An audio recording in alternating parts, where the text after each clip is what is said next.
I plan to address two remarkable claims that come very late in the manuscript. One of them is the claim that legal rights must emanate from an adjudicative body, everything considered a court or something very much like a court. That's the claim I want to focus on most directly. And then secondarily on the claim that law is morality, a branch of political morality. That will be less central to my comments, but I think the two relate to each other. There are two respects in which I have to explain and apologize for these choice of topics. One is, although I thought the panel might be more unified in its approach than it is, still I'm an outlier, and it's because Jim has permitted me to speak now instead of tomorrow. So I'm really addressing the law section, although interpretation is a river running through this book, so it's here. The second reason I want to apologize is this. I'm a great admirer of Ronald Dworkin and a great admirer of this book, and I won't go on at length, but could. I actually think the adjudication thesis, the thesis that legal rights have to emanate from an adjudicative body, which is offered pretty breathlessly and tentatively at the end of this great book, is probably its weakest point or most vulnerable to criticism. And so it seems really unfair with this remarkable book to say, but I've got this little tale. Just before he looks over his shoulder, he hands this out. But I have a couple of reasons for doing that. One is I feel that I may be responsible for this position in some way because I think I heard it first in the Festschrift for Ronald on the occasion of his Holberg Prize in NYU, when I offered him that claim as a claim I thought he would reject, but he accepted it. So I feel a little guilty about that. And secondly, I'm the victim of this because Ronald, looking for an explanation for what would, or an example of what consequence would flow from treating law as morality, annihilates under enforcement in passing. Now, I guess that's not as bad as being a meta-ethicist and, and losing an entire discipline. But in my case, I've dined out rather a lot on under-enforcement, so I have a particular stake here. The way I want to talk about the adjudication thesis is to offer a concrete case. And the concrete case is not at all unfamiliar in our modern age. I imagine a nation with a constitution that explicitly provides for a right to adequate health care for all citizens, and a court which has done several things. It's acknowledged the existence of the right, and it has declined to enforce the right in full. Now, I don't want to rehearse the many reasons it could give or did give for decline in my hypothetical, but they're familiar now. They're questions of strategy and responsibility, very painful trade-offs, a lot of reasons why courts find this extremely formidable.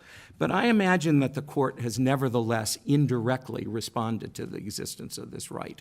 I assume that it's imposed special procedural restrictions on excluding anyone from benefits that fall under the right. I assume that it has scrutinized more closely the justification for categorical exclusions from benefits of this right, and even that it has in some soft way goaded the government to satisfy this right. But it has not in any sense fully enforced it. And we can add or not add to the facts that the legislature has in some ways responded by saying openly, yes, the court's right, there is this right, and this is what we're doing to do our best.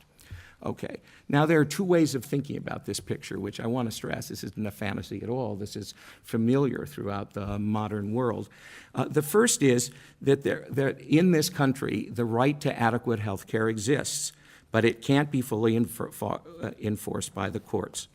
That's the under-enforcement view.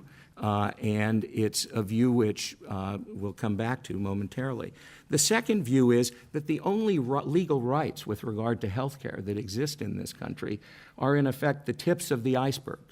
You know, there may be this big edifice of a right to adequate health care, but it's only that which has been affirmatively adjudicated that creates legal rights. Now, this may sound like a kind of exercise in vocabulary, but actually a great deal turns on this. What officials in this country take to be their urgent priorities may turn on an acceptance of this or rejection of this distinction. Other judicial questions which do involve judicial enforceability may turn on whether the court thinks that there is constitutionally and legally a right to adequate health care in this country. And there may be more particular sort of mechanical questions that turn on this.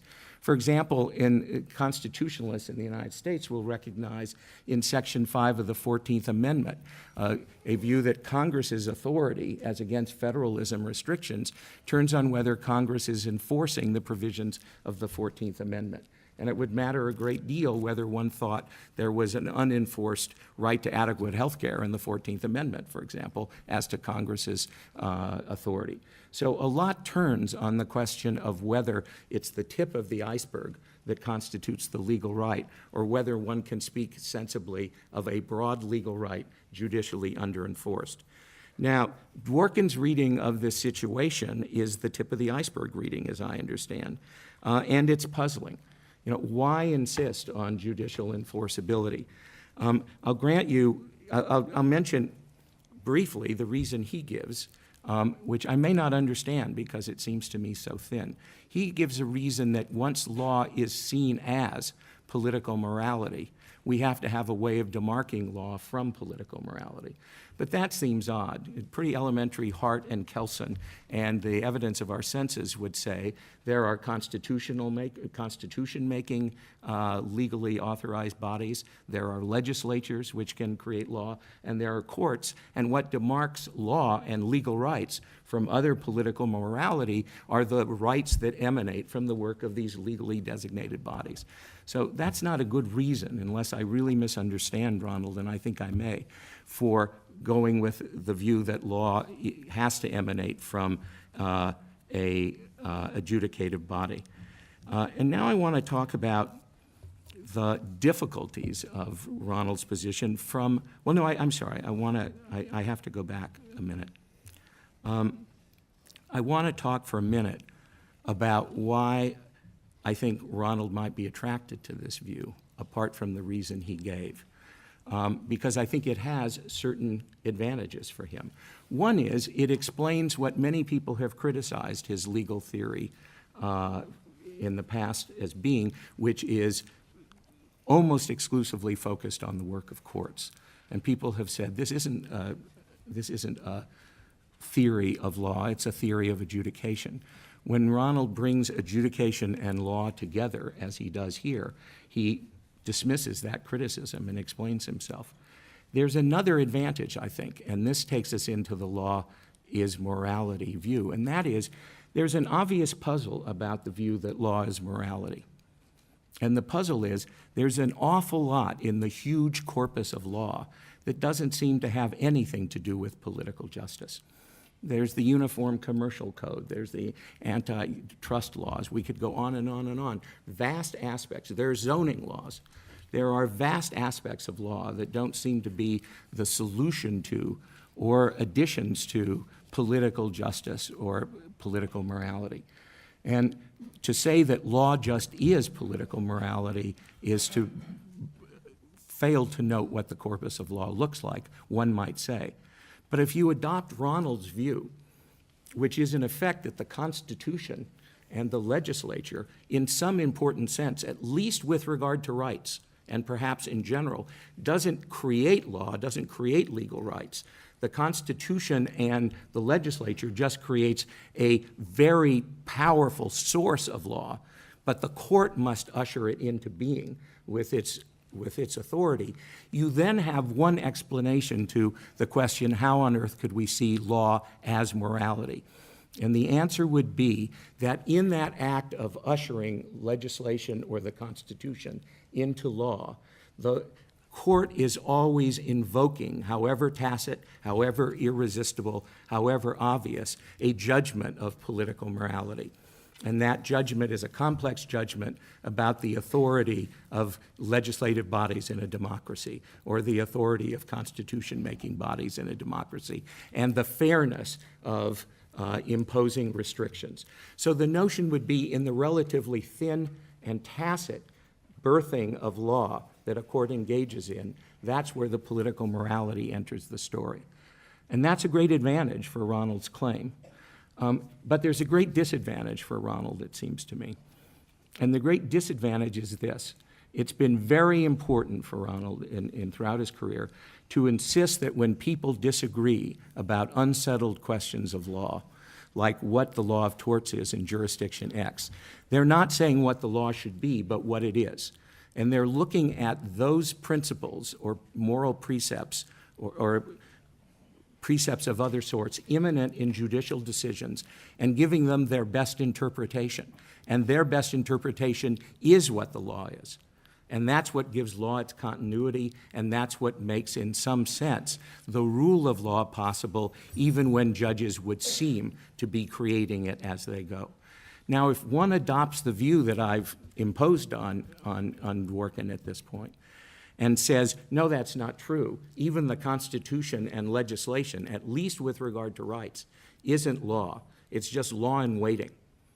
It's waiting for the judiciary to come along and bless it, then that continuity seems to be severed. So I think there's a real cost that is paid in this view. Now,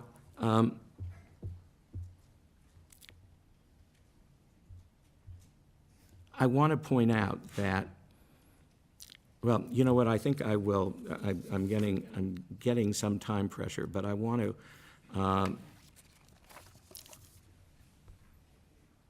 offer an explanation for what might make Ronald's adjudication thesis look attractive, which I don't agree with, but I think is more plausible than the adjudication thesis itself. And that is, one might say, you know, if we step back and ask, why is it that the court in the first instance can't enforce these material rights? We'll often get the same story, a story of competing trade-offs, a story of inexact, non-categorical demands. We'll get a view of the softness of these rights. And maybe, on some view, rights that can't be enforced by the judiciary are rights that shouldn't be thought of as being legal rights. Not because they're not enforced by the judiciary, but because the things that judiciaries can do involve elements that ought to define the categoricality of legal rights in general. Now that I take to be a very different position than Ronald's. I think it's a more plausible position. I actually think it's wrong, but that it's a more fertile position. Thank you.